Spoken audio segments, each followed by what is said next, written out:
The ruling party ZANU-PF kept 3 constitutional consultations. Panguva ino they ended yesterday.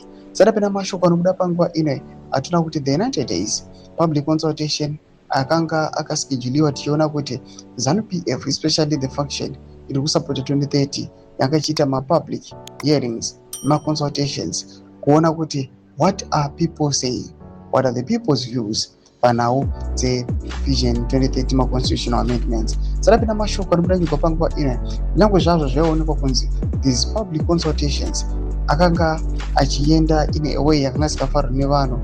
Some of the people they experienced abductions, vamwe they were tortured, vamwe they were barred to express their views. Sadapena mashoko anobuda nyika panguva ino ndobva subscribe or like on the bell icon.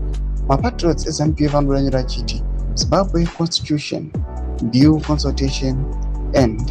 Zimbabwe's 90-day public consultations on Constitution Amendment Bill number 3 ended today, meaning yesterday, with Parliament set to compile a report on over 300,000 submissions received nationwide.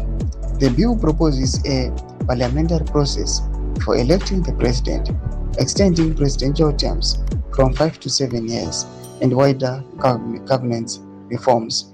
Justice Minister Zimbi said debate will follow after the parliamentary committee finalizes its consultation report. Toma developments are kuda panguva ino muri Zimbabwe atikuona the 90 days dzapera, and panguva ino atikuona kuti there is a report which is being expected to be produced nevakomana vekuparliament. Panguva ino ichazoonekwa kunzi kuchizoitwa madebates pamusoro pema constitutional amendments awa. Ndo nhau iripo muri Zimbabwe tudze mafunguro enyu marudei pamusoro pechitiko ichi. Wapinda comment section yedu dzafunguro enyu, subscribe or like, check on the bell icon.